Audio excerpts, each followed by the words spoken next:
नमस्कार। मैं श्रीपाद बख्शी पुनः उपस्थित हूँ आपके सामने पानी सी जिंदगी से एक मोती लेकर। समाचार पत्र पढ़ना आमतौर पर जनसामान्य द्वारा की जा रही एक दैनिक गतिविधि है। विविध प्रकार के समाचार इसके माध्यम से हम तक पहुँचते हैं और अपने अपने रुचि और सोच को प्रभावित करने वाले समाचारों को थोड़ा अधिक ध्यान से और अन्य समाचारों पर एक सरसरी नज़र डालते हुए हम अपनी यह दैनिक गतिविधि को विराम देते हैं। कुछ खबरें हमें गुदगुदाती हैं, कुछ आंकड़े हमें पढ़ने में अच्छे लगते हैं तो कुछ बुरे लगते हैं, परंतु इन अच्छे या बुरे लगने वाले आंकड़ों का हमें अपने व्यक्तिगत जीवन में कुछ असर दिख रहा ऐसा प्रतीत नहीं होता। हालांकि जैसा मैंने पहले कहा, किसी न किसी को इन खबरों से कुछ वास्ता तो होता ही होगा। विगत कुछ दिनों से ऐसी कुछ खबरों पर ध्यान गया, जैसे हमारे देश में जनसंख्या के 1% लोगों के पास इस देश की 40% संपत्ति है, 50% लोगों के पास 3% संपत्ति है।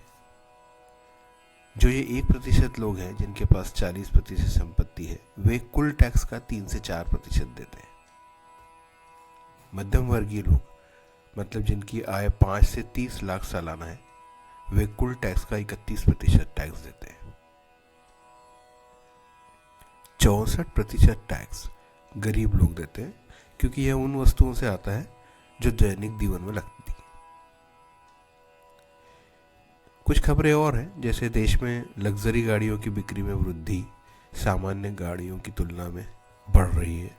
रोलेक्स गाड़ियों की खरीदारी में, जो कि सबसे महंगी गाड़ियाँ होती हैं, वेटिंग लिस्ट को 4000 पर बंद कर दिया गया, क्योंकि कंपनी इसकी मांग के अनुरूप उत्पादन नहीं कर पा रही। इसके अलावा महंगाई दर बढ़ने और घटने के भी समाचार हम पढ़ते हैं, जिसका घर से बाहर निकलने पर कुछ असर दिखता है तो सिर्फ बढ़ने का। फिर भी अगर वैश्विक दृष्टि से देखें तो जो समाचार हमें अन्य देशों से प्राप्त हो रहे हैं, उसकी तुलना में हम सकारात्मक स्थिति में हैं और आशा करते हैं कि भविष्य में भी निरंतर प्रगति के पथ पर ही आगे बढ़ेंगे। इस समय 2 वर्ष पूर्व संस्था अलीबाबा के संस्थापक जैक मा द्वारा एक दीक्षांत समारोह में दिया गया संबोधन ध्यान आता है, जिसमें उन्होंने स्वीकार किया था कि वे पढ़ाई में तो सफल नहीं हुए, परंतु उन्होंने व्यवसाय में बहुत मेहनत की और उसका यह परिणाम है कि एक प्रतिष्ठित यूनिवर्सिटी ने उन्हें यह मानद उपाधि प्रदान की है। उन्होंने एक और बात कही जो हमारी वर्तमान स्थिति पर सटीक बैठती है और जिस पर हर वर्ग द्वारा ध्यान दिया जा सकता है।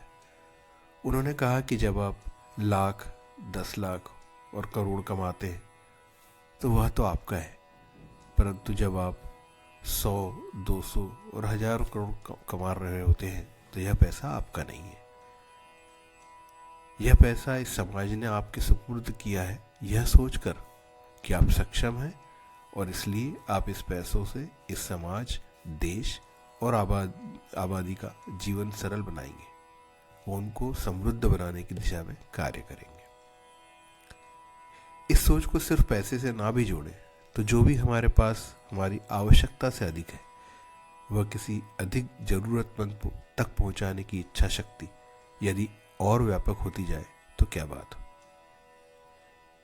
इस आशा और विश्वास के साथ कि यह सोच केवल कुछ लोगों तक ना रहते हुए व्यापक बनेगी, फिर मिलते हैं।